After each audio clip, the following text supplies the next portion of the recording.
Prato. Baixa a luz.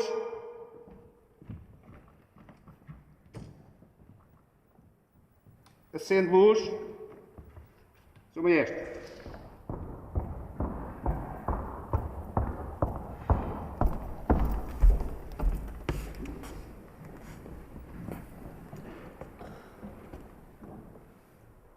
Maestro, muito bem-vindo à nossa casa, à nossa comunidade.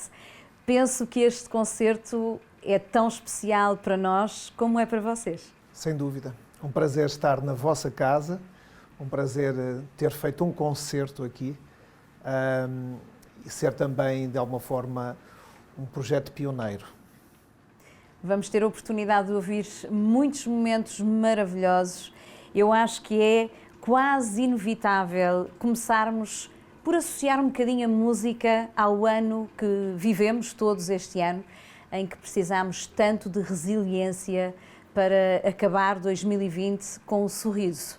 É das cinzas que nascem as melhores rosas. Precisamos de um novo jardim para a nossa vida. Eu creio que sim, e sobretudo com este cenário cheio de flores. Nós vamos apresentar Valsa das Flores, de Piotr Ilyich Tchaikovsky. Contudo, não seria de desprezar falar-se deste ano como um ano muito especial para quem trabalha com a música orquestral, porque é o ano Beethoven, 250 anos Beethoven. E Beethoven significa também alguém com essa personalidade de resiliência, de transformação, com algo de revolucionário, ao mesmo tempo alguém que procurou desde muito cedo uma conexão muito grande entre todas as artes, entre todos os povos. Digamos que ele foi, juntamente com Goethe ou Schiller, um dos primeiros europeístas, no sentido, enfim, daquilo que se vive hoje, social, político mesmo da Europa. Feita esta pequena homenagem a Beethoven, mas não é Beethoven que vamos ouvir, é Tchaikovsky, a Valsa das Flores. Vamos lá renascer das cinzas.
Aos olhos de um maestro, como é que olha para a música num momento como este que nós estamos a viver? Na realidade, para mim, não vejo muita diferença com o cotidiano de outros anos sem pandemia. Por outras palavras, eu penso que a música e as artes em geral não são um adorno da vida, são exatamente as ferramentas para a nossa vida. São aquilo que eu acho que motiva todas as pessoas a fazerem melhor todos os dias, a querermos ter, quem sabe, uma roupa mais bonita, terminar um produto mais bem acabado, ter mais qualidade de vida, arranjar melhor a comida que preparamos. Portanto, todas essas preocupações que cada vez são maiores da parte da sociedade, elas refletem-se até no próprio combate à pandemia que enfrentamos. Ou seja, se comermos melhor, se agirmos melhor, se procedermos melhor, se tivermos melhores hábitos de vida, mais saudáveis, mais orgânicos. Então eu acho que a arte é algo orgânico, é algo que acompanha o ser humano e que de alguma forma também o distingue. Se bem que há animais que também têm rituais, curiosamente. Mas a música e a arte surge, quem sabe, no ser humano e nas suas primeiras manifestações sociais em sociedade como um ritual. A música que exprime, por exemplo, o medo ou a dança, e durante muito tempo é subsidiária praticamente de todas as outras artes. A música é subsidiária da dança, a música é subsidiária da ópera, a música é subsidiária do ato religioso. A música está presente em tudo o que nós fazemos. Porque a música não é só a melodia, a música é o ritmo. E o ritmo começa com o nosso batimento cardíaco. Então esse batimento, esse ritmo é inerente. Quando eu faço às vezes estas comparações, até porque já me pediram para fazer este paralelo entre a orquestra e empresas, a orquestra e a sociedade.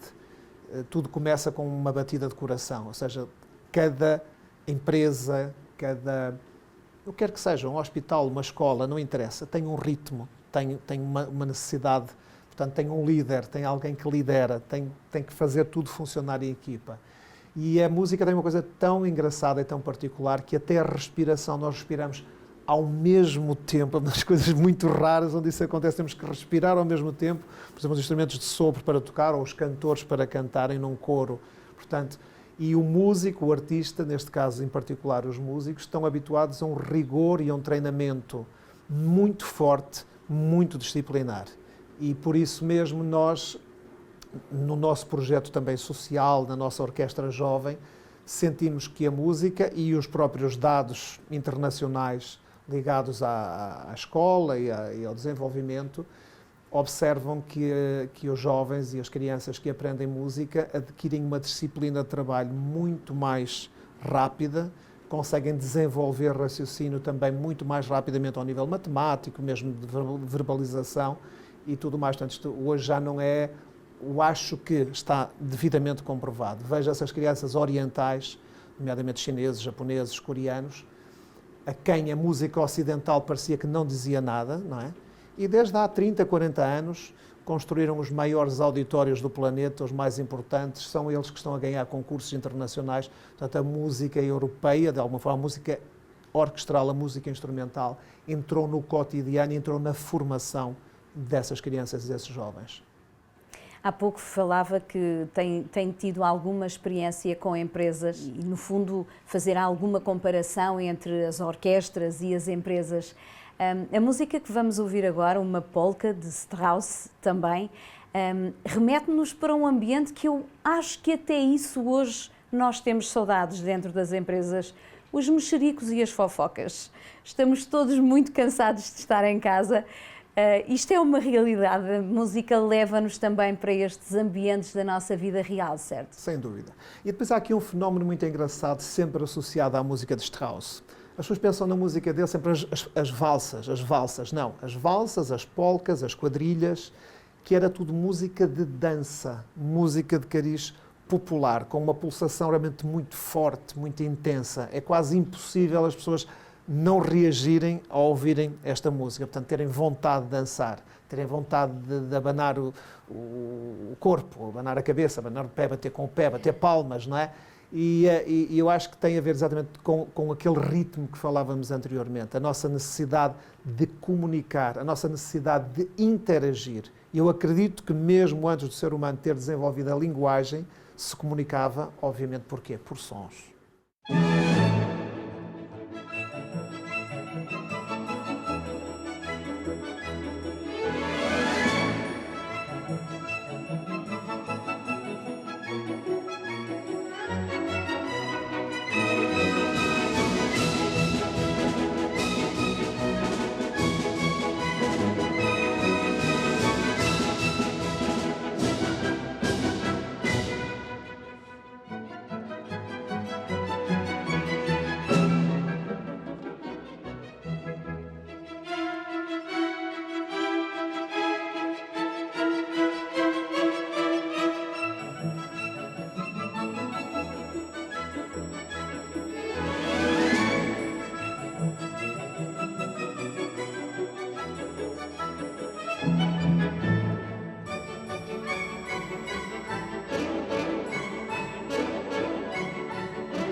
E vamos de um som de polca para uma valsa. Esta valsa que vamos ouvir agora é uma das que me remete para a minha infância e que é engraçado como as minhas memórias viajam aos meus pais a dançarem a valsa, que o faziam com tanta mestria e com tanta elegância. Todos nós, com certeza, quando ouvimos música, viajamos, não é? E a música clássica tem muito essa capacidade de nos fazer viajar. Eu tenho uma curiosidade em relação a um maestro. Para onde é que viaja um maestro quando está a dirigir 50 ou 60 ou mais do que 50 ou 60 pessoas em palco? Para onde viaja, maestro? A realidade é que nós sentimos, e eu acho que é comum, pelo menos da parte que eu tenho em comunhão com tantos outros maestros, com quem partilhei, com os meus professores, com pessoas mais experientes e que eu hoje partilho com os mais novos.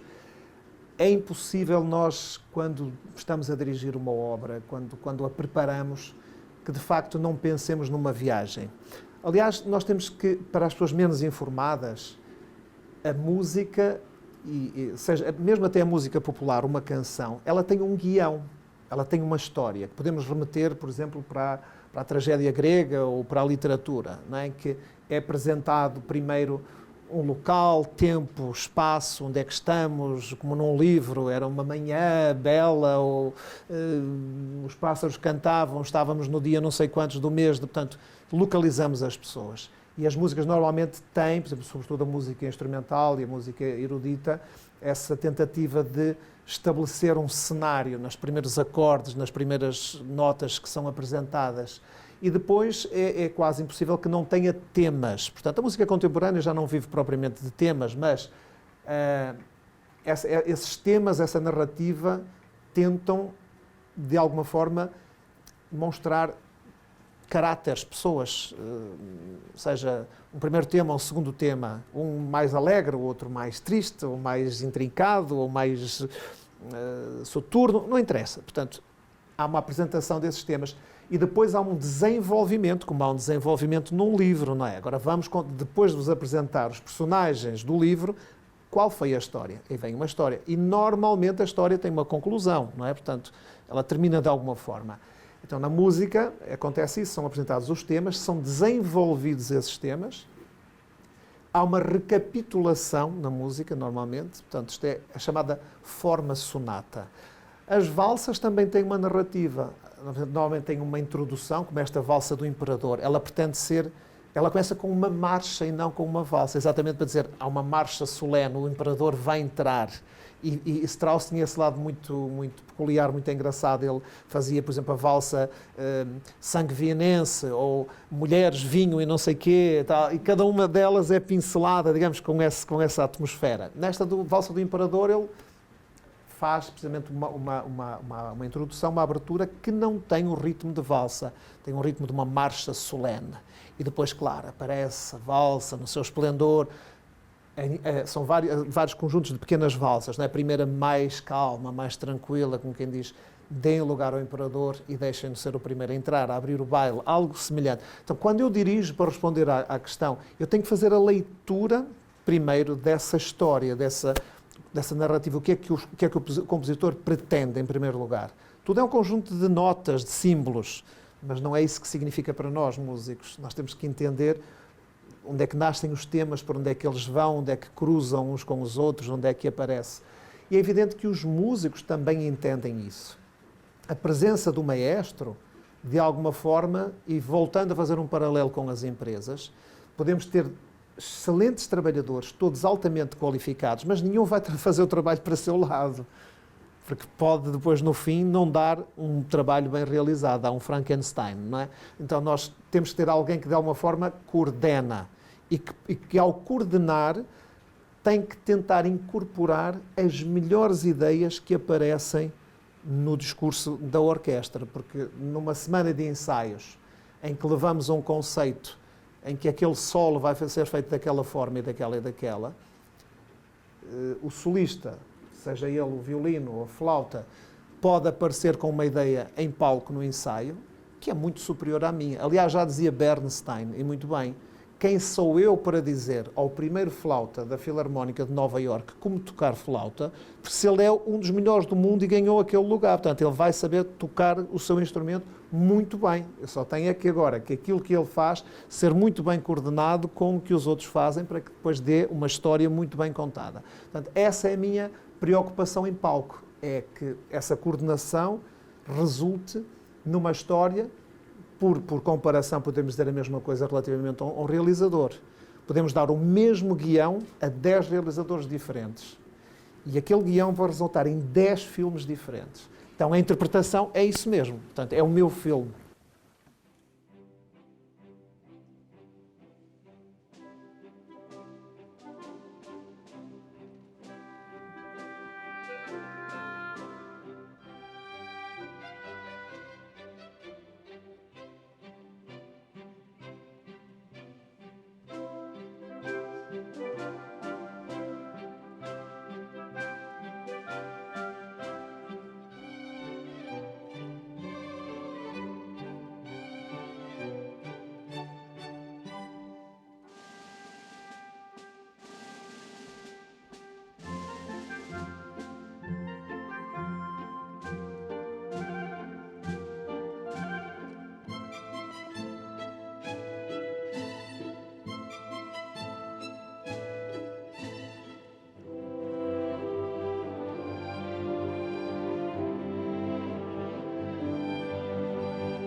Maestro, Strauss está muito presente na vossa escolha para este primeiro concerto que estamos a oferecer à nossa comunidade. E este tema que vamos ouvir de seguida remete-nos até para um dia como está este que estamos a gravar, este momento. Só faltam aqui os trovões e os relâmpagos, mas temos um ambiente de inverno, com um dia fechado, cinzento. Representa também muito o ano 2020, um ano tão tempestuoso. Acha que se Strauss tivesse composto uma música no ano 2020, seria algo do género? Eu creio que sim. Eu acho que Strauss não deixaria de dizer que mesmo sob raios e trovões, a vida pode ser bela. E isto, no fundo, tem a ver até com conceitos que estivemos a falar previamente, que têm a ver precisamente com a ideia de termos uma estratégia, de sermos capazes de, mesmo na adversidade, sermos capazes de dar a volta, sermos capazes de viver com menos, sermos capazes de ser mais solidários, sermos capazes de tudo e mais alguma coisa. O ser humano tem uma capacidade extraordinária de adaptação. Eu acho que esta polca remete um pouco para isso. Mesmo debaixo de raios e trovões, vamos fazer a coisa com alegria, com um sorriso nos lábios. Vamos a isso.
Depois de tempestade, o que vem?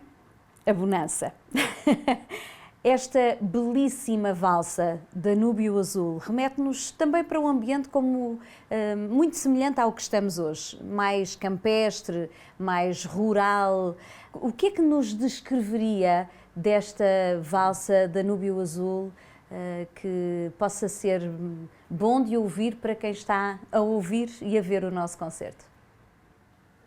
Sem dúvida alguma, a mim parece-me muitíssimo mais uma homenagem, neste caso de Johann Strauss, à própria cidade, a Viena, a tudo, ao lado paisagístico, ou seja, da importância e da imponência do rio e da importância que o rio tinha, naquela época, se calhar muito mais do que hoje, não é? Portanto, hoje as pessoas talvez se desloquem menos por via fluvial do que faziam na época. Ao mesmo tempo também água, que sempre foi símbolo de vida. As cidades cresceram todas e nasceram todas nas margens praticamente dos rios ou do mar, mas particularmente dos rios, porque era dali que as pessoas bebiam e extraíam a água e tudo isso. E depois porque o Danúbio, particularmente no verão, e os seus parques levavam aos concertos promenade, os concertos que eram feitos no parque, onde as pessoas passeavam de mão dada com as famílias e dançavam, e o Danúbio Azul tem toda essa carga simbólica, mais o acréscimo de que desde há décadas que as televisões europeias e agora se calhar de todo o mundo transmitem também o célebre concerto de Ano Novo, encerra sempre com a valsa do Danúbio Azul, porque eu acho que ela também transmite muita esperança, transmite, eu diria mesmo, muita luz, muita energia. Então é assim que eu vejo a valsa do Danúbio Azul. Há quem ache que as valsas hoje que são uma coisa muito chata e as polcas, porque já se ouviu tantas vezes, mas o que é que já não se ouviu tantas vezes? Já não ouvimos tantas vezes a música dos Beatles, ou de Astor Piazzolla, ou de Miles Davis, ou de quem quer que seja, e só porque ouvimos muitas vezes vamos deixar de ouvir. Não, mas temos que pensar outra coisa. Há sempre as novas gerações que aparecem, que vão ouvir pela primeira vez. Até um jovem de 20 anos ouvir tantas vezes quanto eu já ouvi, ele vai ter que... E, no fundo, de que é que estamos a falar? Então, encerrem-se os museus e as bibliotecas, porque também já foram livros todos os livros e já foram vistas todas as obras. Não parece que é assim que temos que ver as coisas. A humanidade traz uma carga, não é o ser humano, sob o ponto de vista antropológico, é sob o ponto de vista mais social. Nós trazemos uma história e uma responsabilidade tremenda de centenas de milhares de anos em que esta viagem começou e nós não sabemos muito bem onde é que ela vai acabar, nem como, nem de que forma, mas se calhar não queremos que acabe. E daí esta preocupação atualmente.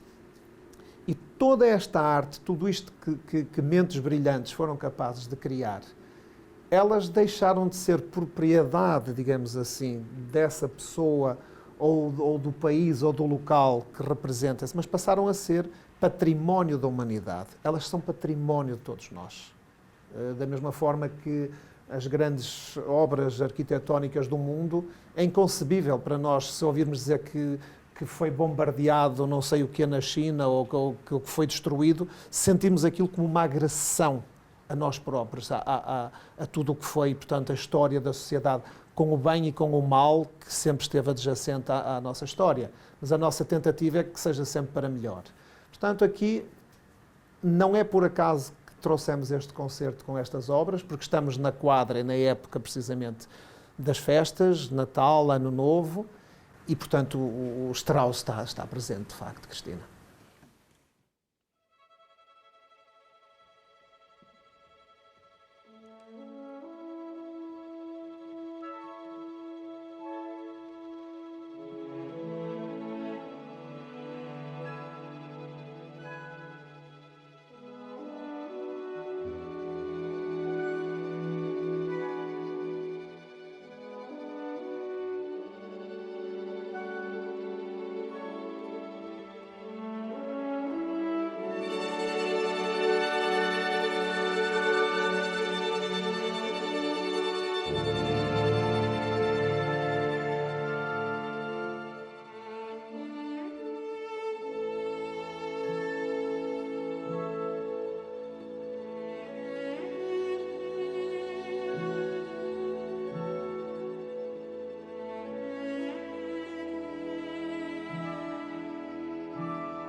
Terminamos então com uma música que é um hino à vida. Novamente Strauss. Estamos agora a terminar 2020. Esperamos que 2021 entre com novas energias, com mais esperança e com menos preocupações. Exatamente.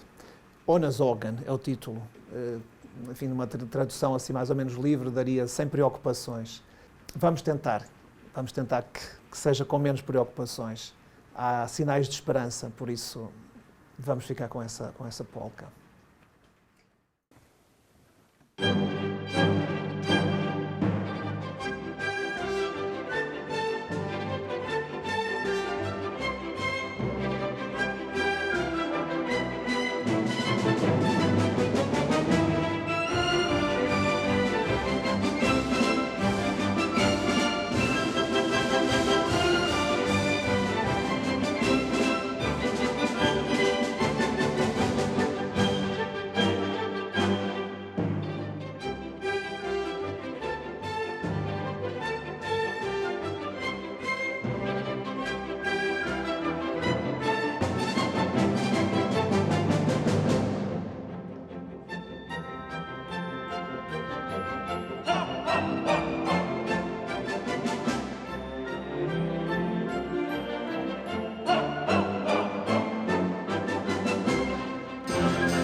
E posto isto, só tenho que lhe agradecer, maestro. Foi um enormíssimo privilégio ter-vos em nossa casa. Foi um momento único, memorável, que seguramente vamos guardar nos nossos corações. Muito obrigada por terem estado connosco aqui na The Empower Brands House. É um concerto especialíssimo que fica também como oferta para todos os que fazem parte da nossa comunidade. E que oferecemos a todos os que gostam de música neste final de ano. O prazer foi nosso. Muito obrigado. Obrigada, maestro.